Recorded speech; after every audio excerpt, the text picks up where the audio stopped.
Alright, Shalom, Shalom, first and foremost. I want to give all praises, glory, and honor, which is due unto Yahweh, Bahasham, Yahushai, Bahasham, Kakadash.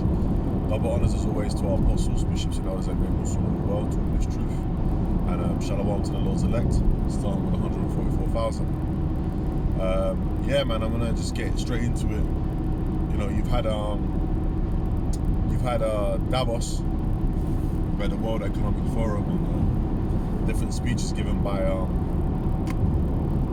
world leaders, right? And every time they have these meetings, these think tank organizations, when you watch their videos, you know, they basically talk about their New World Order agenda, what they're gonna do and things like that. So, you know, all they talk about is pretty much AI, okay, robotics, chips, and space and things of that nature, man. So, and war.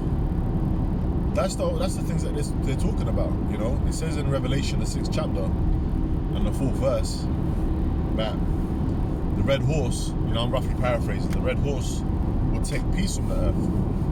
You know, because it was given unto him a great sword. That great sword is what?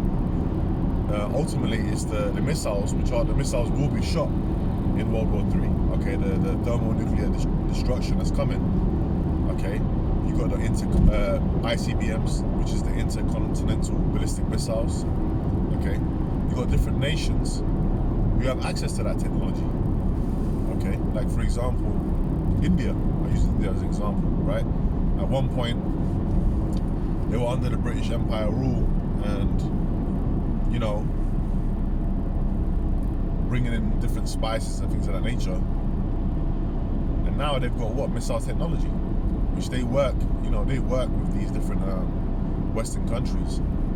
But the point is, in Joel, it tells you that the weak say that I'm strong. Okay, so the nations that were at some point seen as weaker, okay, now they're on equal footing in an extent where they can send a nuke. They can do some big damage, you know. And since World War II till now, that's put the world on a different kind of footing. Now, America is still, you know, the number one military power on the earth. You know, they're still that's Babylon, the Great, in the scriptures, right? However, you know, one of the things that's going to take America down, as well as Yahushai coming back with the angels, the chariots, the so-called UFOs, you know, that Esau calls it, is the missiles. And the missiles are going to be shot from all these different countries, including, you know, it's not going to just be Russia and its allies and China and its allies. No.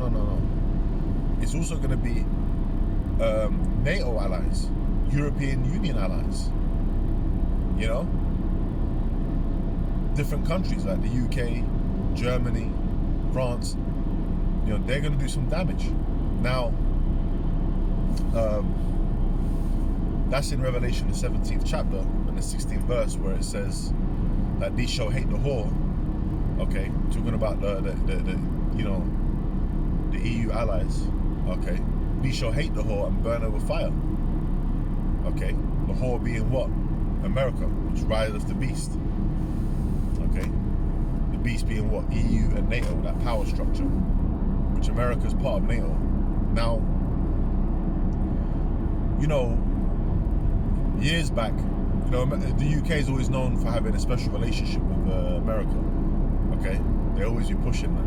Now, so years back, you might have read that prophecy and looked at it like, well, how's that? You know, we believe it's going to happen, but how? Well, we're seeing it start to come before our eyes, man. We can't forget little key points of things that have happened to sour that relationship, right? Trump being a key factor in that, you know. He's a great actor in his role under the elites. Now, there was a submarine deal regarding France and I think Australia, if I remember correctly, where France basically got snubbed. Okay, and you already seen how Macron and Trump have been going on in these meetings. Okay, it's not exactly friendly terms, which we know they're just all actors, right? They're just playing their part. Now, Keir Starmer, the Prime Minister in the UK, he was basically sticking up for the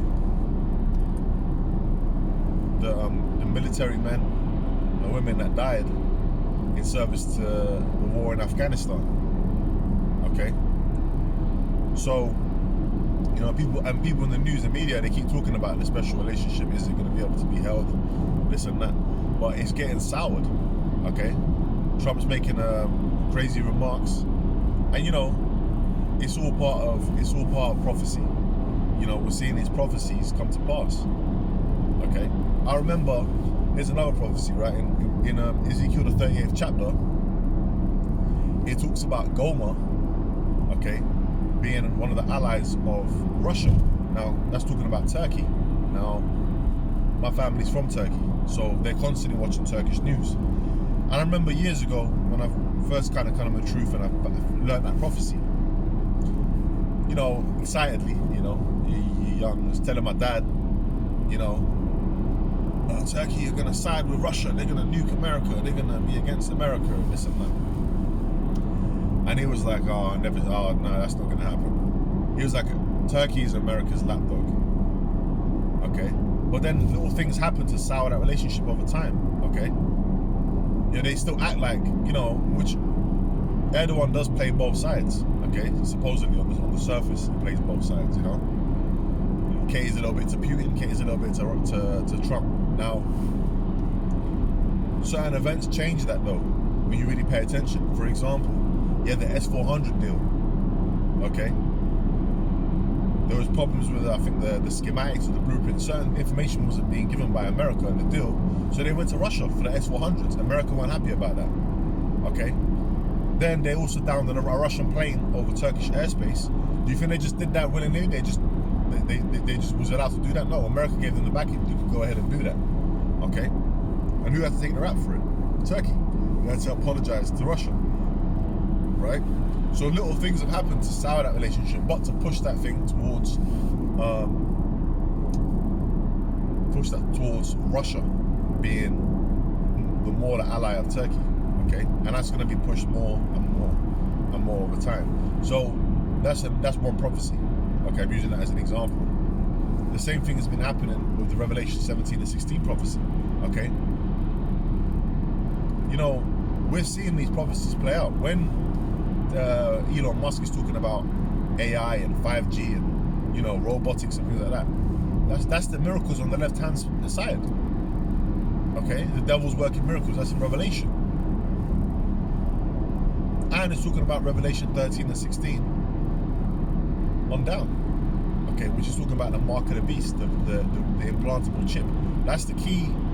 That is the key. See, the key resource, if you will, the key thing on earth is mankind controlling man. Because this devil wants to be like God. He wants to be the Most High. That's his pride. Okay, and he's trying to do that through his technology, through his pride. And that's what he wants. He wants to complete control, have the people chipped, and then he can start, outwardly, which they're doing more and more anyway. They're having their Luciferian doctrine out openly, and try to take our blessing. See, all that space travel, all that, we're going to be doing all that. Remember, Yahushua said, "In my Father's house are many mansions," and he said that he wants to prepare a place for us. So there's things prepared beyond our wildest dreams for us. Okay, I'm talking about Jacob, the sons of Jacob. Okay, the family of Jacob. The blessing is for us. We're the ones that are going to receive that, and we ain't going to have to do nothing for it other than what the Lord has already. It's already been said, which means it's already done. Yahushua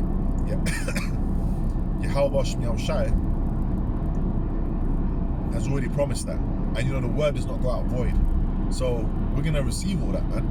But Esau's trying to take that blessing by force, trying to force the spirit. He ain't going to be able to do that. Okay? The laws set his bounds that he can't pass. There's only so much he can do. So, we're watching these things. We're watching the progress, and it's exciting because everything's leading up to the prophecies being fulfilled. Okay? And all these different camps that were saying things otherwise, a lot of them are starting to get real quiet right now. The scoffers ain't on the boards as much as they used to be. You get one or two bug outs, talking about Israel, but the scoffers ain't really on the boards like that. Okay? Why? Because people can see it. You used to tell people, World War 3, that's imminent, right? Not in our lifetime. I ain't really hearing people saying that anymore because they can see it. It's in the news. They're being told it by Esau. So, hey, it's exciting times. Prophecies being fulfilled. It tells you in Habakkuk, the 2nd chapter, that at the end it shall speak and not lie, man. Okay? Though it tarry, wait for it. It shall not tarry. Okay? Meaning what? It's here. It's happening right now, man. Okay, we're in that time. So it's a beautiful time. And, we're just going to watch more and more, see how things progress. They're talking about 2030 agenda. We believe that it's going to happen sooner than that. And this year is the anniversary, the 250th anniversary year of America as well. We can't forget that. We're going to see how that's going to go, and what's going to happen with events with that. So, hey man, the scriptures say watch as well as pray, So have faith in the Lord, pray in these dark times, but also watch for the prophecies, and boost your faith. So with that, man, I'm going to say, shalom. Lord willing, that was edifying. With that, man, I'm going to say shalom to the Lord's elect.